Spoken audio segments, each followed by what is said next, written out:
Hi, everyone, and welcome back to another episode of Blue Hand Gamers Around the Tabletop with, hey, Simric, what's the name of that game that Frankenstein plays on Big Daddy with the guy from the sub shop? I hate that you put me in this position because I don't remember. I think it was I Win. Scythe. Thank you guys for all voting for Scythe. It's definitely apparent that everyone wanted to see Scythe. We've had 26 views. That's awesome. But I'm going to go ahead and kick this off right off the rip here. Simric, what do you like about Scythe? Everything. It's a worker placement, resource management. It's got combat, but it doesn't require combat. A massive amount of strategy and a whole lot of randomness. Every game is different. Everything about this game, 10 out of 10. I love it. I think you finally hit number 10.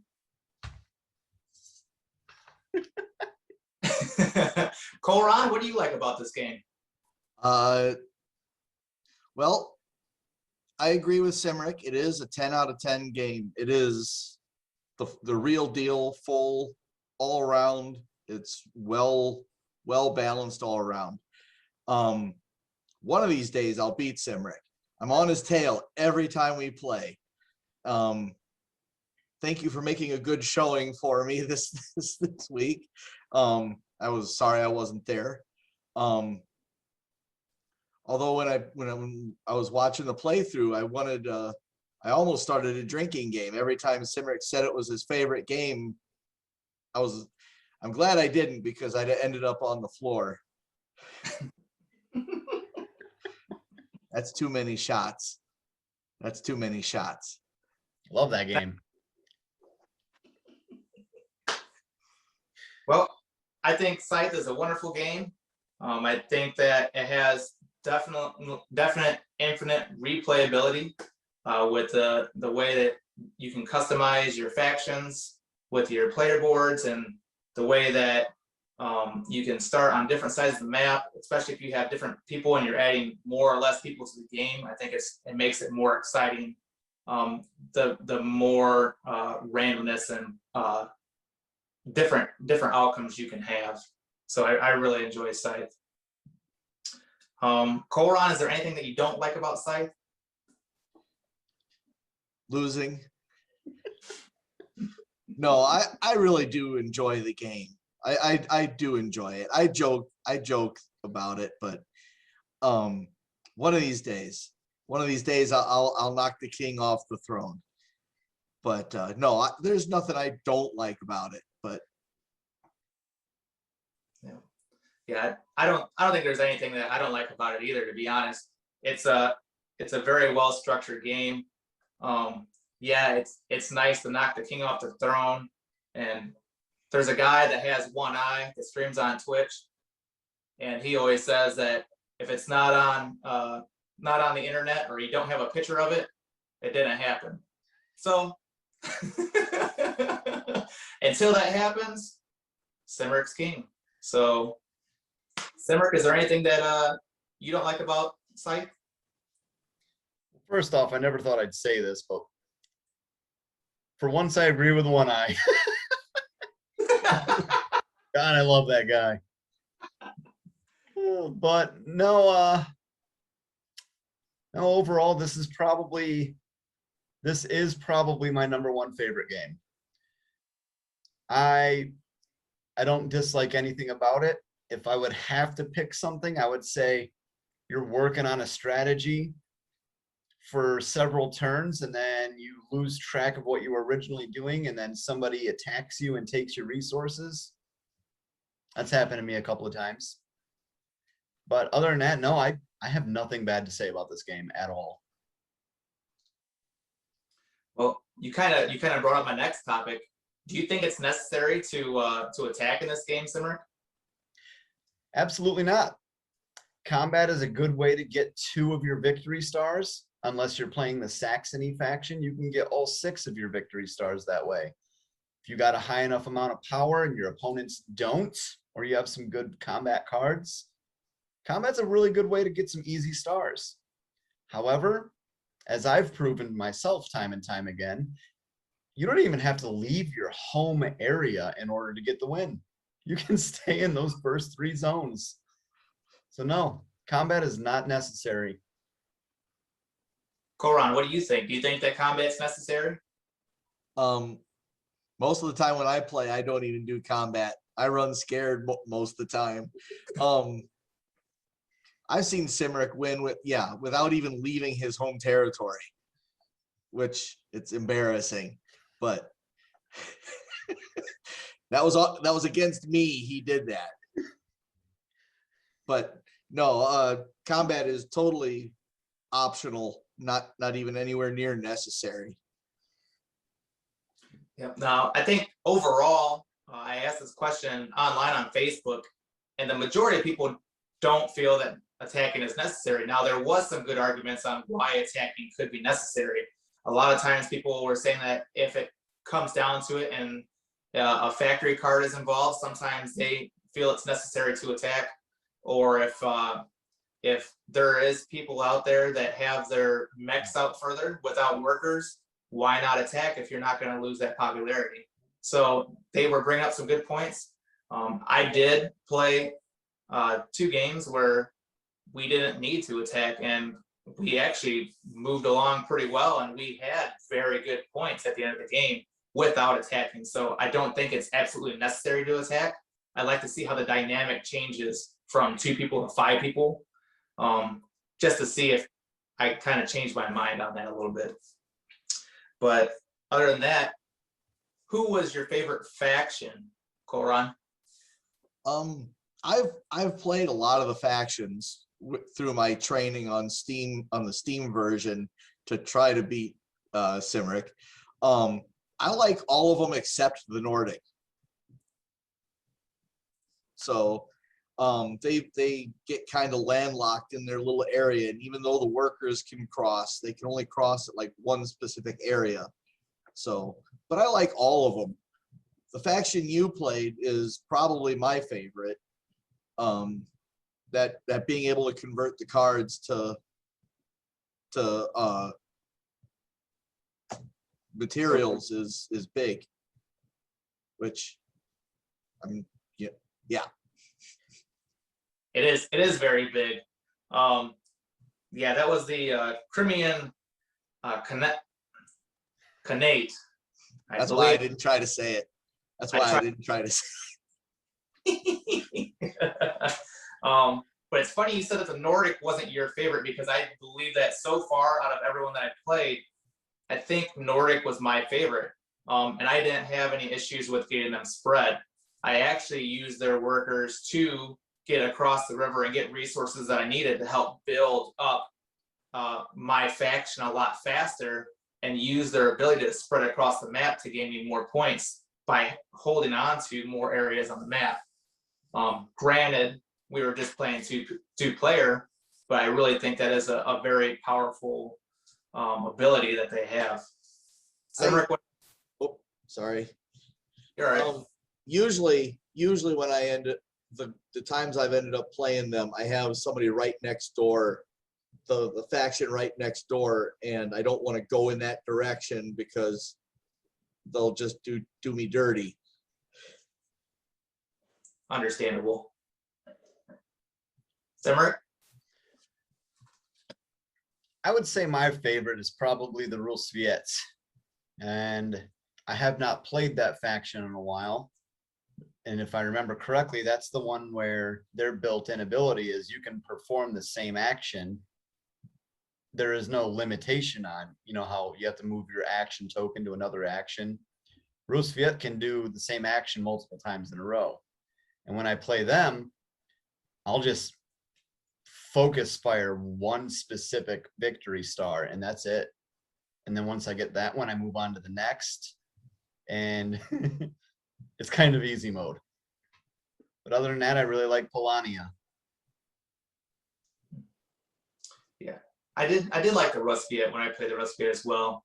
That ability to be able to play over the same move or ability that you played the last turn is very powerful. How about the factory cards? Simrak, do you think it's necessary to get factory cards? I don't think it's necessary. However, if you can get a good one, they're powerful. Instead of spending 4 metal in order to deploy a single mech, you can do it for no resources at all. Just spend a couple of coins or maybe a single popularity. I think the factory cards really give you an awesome new set of actions that you can look into. And then the fact that you can double down and move action at the bottom of every factory card, you can move one thing 2 spaces, and that's not including if you have speed. I love it. Factory cards, unnecessary, but a lot of fun. So one thing I haven't got to dive into is the factory yet. I've seen you jump onto the factory, but I would like to see the factory used on a larger scale again, which hopefully you guys that are joining us will be able to see that coming soon for a Scythe campaign. Hopefully we'll have a big group of people for that, and you guys will get to enjoy seeing the magnitude of what a full map could be. That'd be pretty awesome. Koran, what do you think about the factory cards? Are they necessary? They're definitely a game changer. They definitely enhance the power of your faction and what you're able to do with your turn. Necessary? No. A lot of fun? Absolutely. So all this talk about necessary, what are your thoughts on the encounter tokens? Myself, I think the encounter tokens come in handy.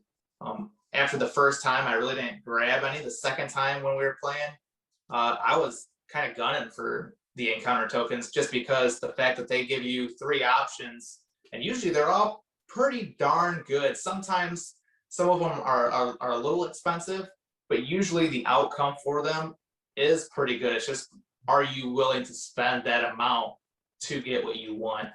And I think that those are very powerful in this game and can help out your faction in winning as well. What do you think, Simric? I love the encounter tokens, and I think they're fair. There's only 11 tokens on the board, and once you land there, you have to remove it from the board. So you can't like spam the same spot or other players, but yeah, 3 options. One is usually just to hear some free little things. The next option is usually pay a little bit, you get a little bit more. And your third option is pay something hefty and get something good in return. So yeah, I think it adds a nice chunk of randomness, variety, and it could be a game changer. Absolutely. Koran, what do you think? Yeah, I definitely scoop those up as quick as I can usually to keep somebody else from getting them as much as anything else. But they're I would say those are almost necessary for the boost. They give you a really quick early game boost. They're usually easy to get to for the most part. And yeah, like Simric said, at least the first choice is usually something fairly cheap that you can afford. Yeah, I get them any chance I get. Yeah, they're definitely a game changer in the game. Speaking of game changer, keeping things random, how do you guys like the mix of the faction boards and the player boards? Usually when we play, and correct me if I'm wrong, Simric, this is part of the game, is picking a random faction and a random player board. But I think that dynamic of doing that randomness really adds to the fun of the game, because the player boards are different depending on which one you get, and I can't remember all of them. And then your faction boards are different depending on which ones you get. Do you want to talk about that a little bit, Simric? Absolutely. Yeah, all of your faction boards have the left and right mech abilities are the same, but your 2 center abilities that you can unlock by deploying mechs are different per faction. All factions have a different unique passive ability. Your player boards, not only are the costs, or the costs for the bottom different, but so are the rewards. Not everybody's upgrade is going to give you 3 coins for performing it. Not everybody's upgrade is going to be 2 oil. You have to upgrade it to 2 or even 1, or sometimes it can only do 3. Like, everybody's player board is random, it's different. And the fact that you randomize your player and faction boards, I think it adds a beautiful sense of randomness to the game. I love it. Colron, what do you think? What he said. Yeah, absolutely. That's where the 10 in the rating comes from. It's every time it's different.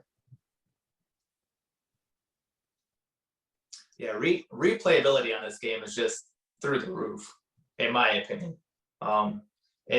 There's just so many different things to this game that can add to the randomness of this game and make you want to come back and play some more. I know a lot of people get scared because there is a lot of randomness to this game, and some people like things to stay similar, and that's okay too. But if you're looking for something that's gonna keep you randomized and keep you looking for new ways to strategize and keep coming back for more, I think this is a game for you.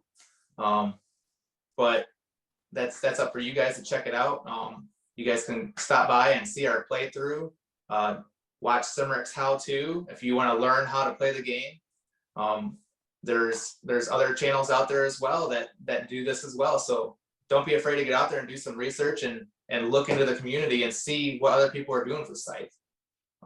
Cymric, is there anything that you want to add for some closing statements? Highly recommend Scythe. It is, again, my favorite game. It's fantastic. It's a good time. It could be a short game. It could be a long game. And the variety is wonderful. Other than that, thanks for joining us with Scythe. Colron, anything you want to add? That crack about the metal in your food, if I get any call from lawyers, I have video proof I wasn't there.